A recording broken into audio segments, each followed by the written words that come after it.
Sarah Martinez stepped off that bus at Camp Pendleton like she'd been dropped onto a battlefield she'd already won in her head, a black belt tucked beneath her regulation uniform, and an attitude sharp enough to cut through steel. The sun hit her hard, California style. That mess of barracks and training fields where she'd spend the next 12 weeks either proving everyone wrong or becoming another forgotten name in the Marine Corps files. She didn't flinch. Drawled a voice that sounded like it had spent a lifetime hollering over football crowds. Corporal Jake Morrison swaggered up, 220 pounds of Alabama muscle, a linebacker's neck. Morrison circled Sarah, his accent thick with sarcasm. "You sure you got off at the right stop, sweetheart? Cheerleading camp's about 50 miles that way." The laughter broke out behind him like gunfire, echoing across the asphalt. Sarah just stared right through them, her face a blank wall, every muscle still and calm. She started when she was 7. "You'll need to know how to fight in a world that'll always underestimate you," he'd say. But right now, Sarah knew better than to reveal anything. She just nodded, eyes forward, and kept walking. "You hear me?" Morrison barked, stepping into her path. "Didn't your mama teach you manners?" Sarah didn't blink. "You're not my superior. We're all recruits here." For a moment, nobody breathed. Morrison's jaw clenched, but he didn't push it. Sarah knew she'd just painted a bullseye on her back, but hell, she'd also drawn a line in the sand. "Careful there, princess, wouldn't want you to break a nail." Snickers from the peanut gallery, a few sideways glances, but nobody stepped in. "Achow," Thompson bumped her tray. Food splattering across the floor, Hayes laughing about her athletic posture. Carter started stealing little things, soap, socks, nothing that would break her, just enough to make her life harder. Hand-to-hand drills were where things got real. Morrison pulled their instructor, Sergeant Davis, aside, claimed Sarah needed extra help, wasn't keeping up with the guys. Davis. But Sarah was always listening, always learning. Every weakness, every habit, every flaw. Rodriguez favored his right side, bad shoulder. Thompson dipped his shoulder before a punch. Sarah filed it all away, waiting. Week 4. Stress test. Full contact sparring meant to weed out the weak. Sergeant Davis announced it like a circus ringmaster. Morrison stepped forward, all false concern, offering to demonstrate for Sarah. Davis agreed. 5-on-1. The crowd pressed in. You ever see a trap so obvious, you almost laugh? But Sarah felt her heart hammer, the adrenaline buzzing in her veins. Morrison led the attack, first a shove, then Rodriguez pinning her arms, then the crew piling on, taking her down. See how easy that was? Morrison taunted. In real combat, you'd be dead. They let her up, then Thompson grabbed her, Carter joined in. Sarah tasted blood in her mouth, a split lip. Her jaw throbbing. Had enough yet? Morrison mocked. That was the moment, right there. Sarah felt everything crystallize. 15 years of training, her father's voice echoing. When you finally strike, make it count.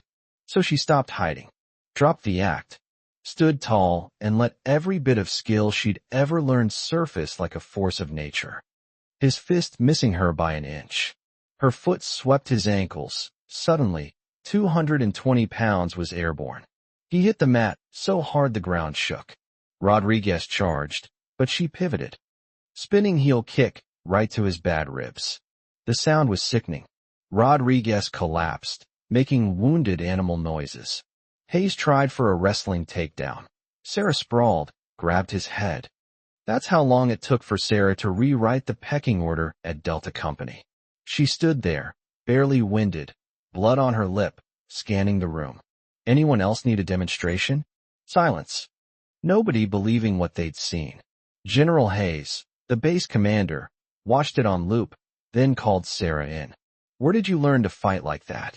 My father, ma'am. He said the world would always underestimate me. I had to be twice as good, just to be seen as equal. The general leaned back, nodding. He raised a hell of a Marine. Things changed overnight. You showed us what real strength looks like. Rodriguez stepped up too, voice shaky. If anyone gives you trouble from now on, they answer to us. Sarah got called to General Hayes's office again. We need the philosophy you showed out there. Discipline, not dominance. Respect, not intimidation. 6 months later, Sarah stood at the front of the training facility. Don't judge a warrior by their size. Judge them by their heart, their skill, their courage. The story spread, whispered in every corner of the Corps. Was Sarah right to hold back and only unleash her skills when pushed to the limit? Is true strength in restraint, or in fighting back hard from the start? Drop your thoughts below. Let's talk about what it means to be strong, to stand up for yourself and for others, no matter where you come from or what you look like. You'd think after a fight like that, the story would be over, that the rest of boot camp would just glide by easy. But the truth? Nah, life doesn't tie things up that neatly. Especially not in the Corps. If anything, the next weeks were even harder, in ways Sarah hadn't expected. Because once people see you differently, there's no going back. You become a symbol. A measuring stick, sometimes a target all over again, just a new kind. At first, everyone kept their distance, like Sarah had grown an extra head. Recruits who never said a word to her before were suddenly respectful, even a little afraid, whispering when she passed. Some of the guys started asking for advice on technique, hoping to learn a move or two, as if she'd just spill all her secrets for free. Others avoided her like she was radioactive. That included a few of the other women. One, Lisa from Oklahoma. But here's where it got complicated. The drill instructors, especially Sergeant Davis, started calling on her more in training. Sometimes it felt like he was testing her. Other times like he wanted to show the other recruits what was possible if you worked hard enough. Sarah could sense the tide turning, the way people looked to her during group exercises. Suddenly, her mistakes were magnified, her successes used as a benchmark. You know that feeling, when you become an example, good or bad, and people project all their hopes or fears onto you. The swelling on his face had gone down, but the respect in his eyes was real, not forced. "Hey, Martinez," he said quietly, almost sheepish. "You got a minute?" Sarah just nodded, arms crossed. Look what you did in there. Most people would have gone for blood. You had every reason. Instead, you pulled your punches." "What?" Sarah looked at him, the golden light catching on her still split lip. She thought about her dad, about all the times he'd told her that hurting people didn't make you strong, knowing when not to hurt them. Don't think nobody noticed. If that was closure, it didn't last. A week later, a new batch of rumors started flying around the barracks. Or because the instructors didn't step in. It was jealousy, sure, but also fear. When someone upends the order, people grasp for explanations. Anything but admitting they were wrong about her from the start. That's when the twist came. During a weekend night exercise, one of the younger recruits, a kid named Evans, froze up in the dark. Panicked when they simulated incoming fire. He went to ground and wouldn't move, even as everyone else scrambled for cover. The drill instructors started barking at him, calling him useless, threatening to wash him out. Evans was shaking, tears streaming down his face, humiliated in front of everyone. Most recruits just kept their heads down, not wanting to draw attention. Sarah, though, remembered how it felt to be targeted, to be on the outside. She walked over, crouched next to Evans. "Hey, you with me?" she whispered, her voice soft, steady. He nodded, barely. "Breathe with me. Forget them. Just listen to my count, okay?" For 30 seconds, it was just her and Evans, every eye on them, every instructor silent. "We're gonna stand up, together, on 3. 1, 2, 3. She pulled him to his feet. He wobbled, but didn't fall. They finished the drill together. Later. Not because they had to, but because they wanted to. The company changed, little by little. Guys who never would have stood up before started calling out unfair treatment, helping each other more.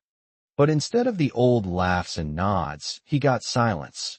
And, sometimes, a look from Sergeant Davis that could freeze water. Even Davis seemed changed. He ran his drills just as hard. But there was a new edge in his voice when he talked about teamwork, about not leaving anyone behind. It all built toward graduation.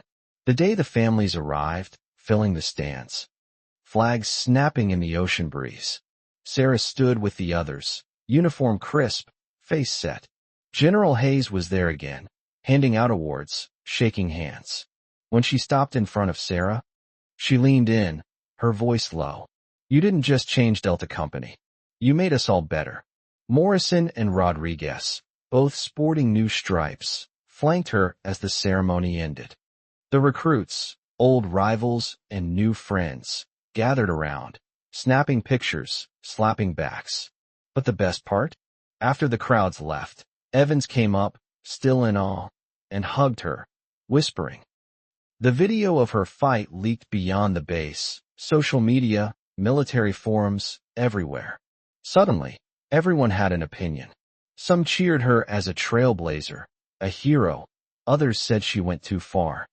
That she'd embarrassed the Corps, that standards were slipping. The internet erupted into debate about gender, power, respect, tradition. Sarah never responded online. She let her actions speak. Instead, she focused on her new recruits, teaching them the same lesson her father gave her. Real strength means protecting others, not tearing them down. But sometimes, late at night. Sometimes, it means standing up when nobody else will. Taking the hit so someone else learns to get back up. That's how legends start. Not in the violence, but in the choice of what to do with it. So now I'll throw it to you. In Sarah's place, would you have held back or gone all out from the start? Is it better to prove yourself through restraint? Or by showing the world everything you've got the first chance you get? Tell me your thoughts about courage, about compassion, about what really makes a leader. Let's keep the conversation going. Because these stories, they only matter if we keep learning from them.